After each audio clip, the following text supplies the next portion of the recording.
kind of liking doing this in a very ad hoc style, just very impromptu, as if I were going to speak to when I met you, on the street somewhere, or if I were. This is pretty much the way I talk to people, when I'm sitting in background holding and they ask questions about health or green and anything like that, environmental stuff. This is like where my passion lies, is in these things. So today I picked up these cute little bags.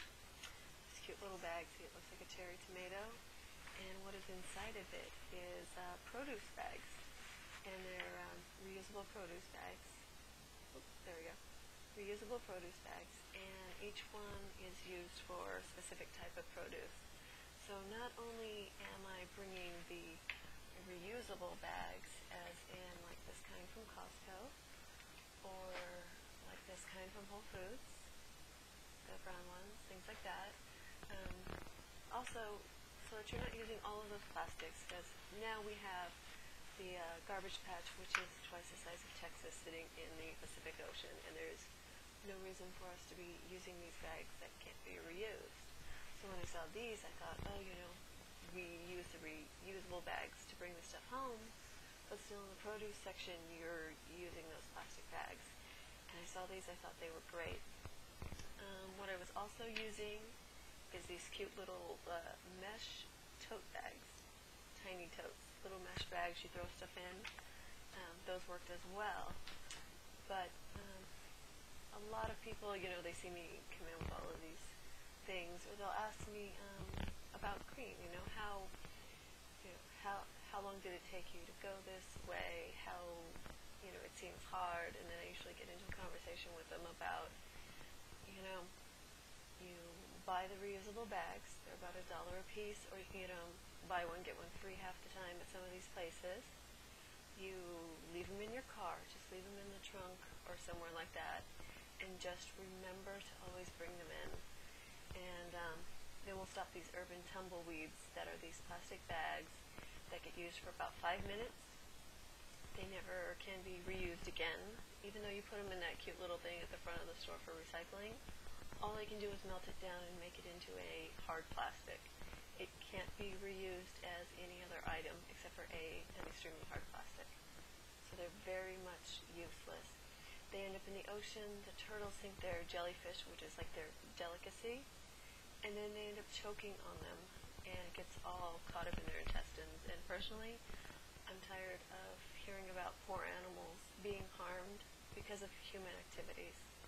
And I find it very sad that we are the only creature on this earth that harms any of the other creatures in a way that's just atrocious.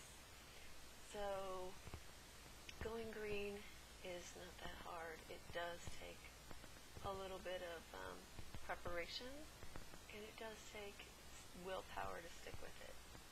Start small and do one thing at a time. Start by bringing the bags instead of using the plastic bags. And if you ever forget them in the car, you're not there, either buy another one or go with paper. It's a lot better for the environment in the long run. Also, just starting with that is really a big step. Don't worry so much about what you're putting into it at first. Just start with that. Then get to the point where you start taking one thing out, another thing out, and another thing out. So then focus on, say, your health and beauty stuff. This is really going to help your health and help the environment. You want to get rid of anything with lauryl sulfates and sulfides and stuff. You're going to find these in a lot of shampoos, conditioners, dishwashing liquids, laundry soaps. These things are really bad for the environment and bad for your health. A lot of them are hormone interrupting chemicals. Really bad. Things like the aluminums in most deodorants, conventional deodorants, has actually been shown to disrupt the thyroid and also causes issues with estrogen levels in women as well, known to cause cancer. So your best bet is to find a potassium alum alternative, and then do like a true powder that you can get in the Whole Foods store as well, or your local Henry's sprouts, whatever, organic, natural places. So then you've got something for the odor and something for the wetness that isn't going to destroy your health in the process of using it. Things like putting a filter on your shower to get rid of the chlorine and stuff. They chlorinate the municipal water to kill all the bacteria and everything else that's in there, but chlorine destroys your health and it lowers your pH and just makes you very susceptible to a lot of other stuff. So you want to get the filter for it to fix that.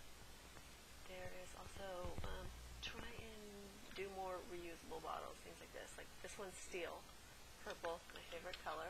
I bring this one to set with me as often as I can. I really hate leaving stuff out of my sight, but I bring it, especially water. It's kind of like from the Torah teachings and stuff. We shouldn't leave waters and foods and stuff out of sight and just not drink them once they're left out of sight. So I try and always have it with me. The other one I have is this awesome steel one here. I take this one hiking, and as you can tell, it's got some dings here from trails hitting stuff. It's great. It's steel. You just wash them. Just a little bit of vinegar water every once in a while. Swish it through. Rinse it out. Soap and water. Good as new. If you wear lipstick, like I do with this purple one because I bring it to set, every once in a while, that stuff kind of gets stuck on the rim. Just kind of wipe it off by hand, try and get in there and use the baby bottle brush. And then again, the vinegar, water, rinse it through, soap and water, get it out with the hot water. Good as new. Perfectly good. I like the tea Java, and it comes in a glass jar. This is great for recycling, and I tend to bring these to set too. I will refill them with the Irish breakfast tea and a green tea and a little bit of stevia, and then I've got my own little instant caffeine drinks to drink on set. It's great. Have a list of a lot of green sources. If you want to start green, or you're already green and you're looking to go to the next level with green, learning a little more. Some of the good ones are like Tree Hugger and Inhabitat. You've got Planet Green and Planet 100. These ones have really good like little daily things you can look at. Greenopolis is a great source too. Then you have Care 2, Care News, Care Causes, and Care Green. I usually follow all of these on Twitter, so I'm always looking at what's going on. Green Mimi and Earth 2 Tech, as well as Green Energy News and Echo Geek, all cover anything that's going to be like tech related in the green. So you're going to get your news about solar panels, you're going to get your news about the wind turbines, the hydroelectric, who's coming out with electric cars, what new tech gadgets are coming out. Like there's this great bag, it's a messenger bag I would love to get. Solar powered, and it's made out of recycled sailcloth from ships. You plug your electronics into it, lay it out in the sun, so you're on a location set. You have your own instant power instead of looking for the stinger to go plug in. Okay, where's my outlet to plug in my phone or my laptop? It's going to power itself, which is great. I've got a few others. You have Echo Salon and Select Organic. These two are great if you're looking for the health and beauty angle. Personal care products, things like that. You want to go to a salon and know that you're not killing the environment with whatever chemicals they're using or the spa treatments. You can beautify yourself and also help nature at the same time, or at least not destroy it. So it can mitigate the carbon footprint really well.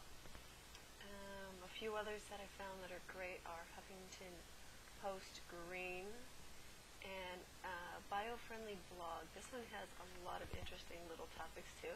And Eco Fabulous. This one tends to cover more your designer clothes and just designers and things like that. You also have like Dwell has a little bit of like a green department. And if you're looking for like I'm an interior design student, even though I'm temporarily getting buffed out of that right now, but the U.S. Green Builders USGBC Council, I think is what the last letter is, We'll tell you the standards for LEED. LEED is the, oh God, I forgot what LEED stands for, but I know it's the energy and efficiency in design from beginning to, and how you design stuff. Like if you're reusing materials, the level goes up, things like that. And then we also have things like cradle to cradle. Being that you're a new person starting into green, don't even bother worrying about that. Cradle to cradle, but basically means that from the time that thing is designed, not only is it probably coming from something recycled, but by the time you finish with its lifetime and you go to recycle it, it can be dismantled and recycled again. So from cradle to cradle. So it has a complete evolution. Be wary of greenwashing. These are a lot of things that pretend to be green, but they're really not.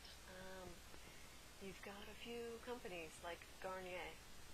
It's got a lot of green stuff going on with it, but its parent company does like animal testing and uses a lot of toxic chemicals in a lot of stuff.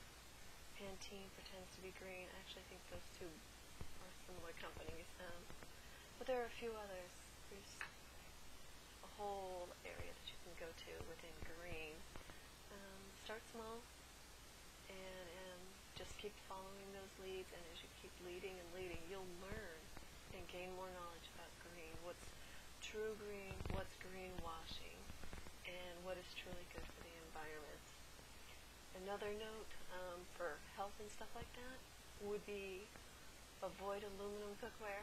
It's known to cause, it's linked to Alzheimer's, and avoid that non-stick stuff. It off gases and will, the box chemicals come into your system. So now you're having that plastics or whatever that material is infused into you now. Not recommended. Stay with cast iron, stay with stainless steel, stay with glassware. Namaste.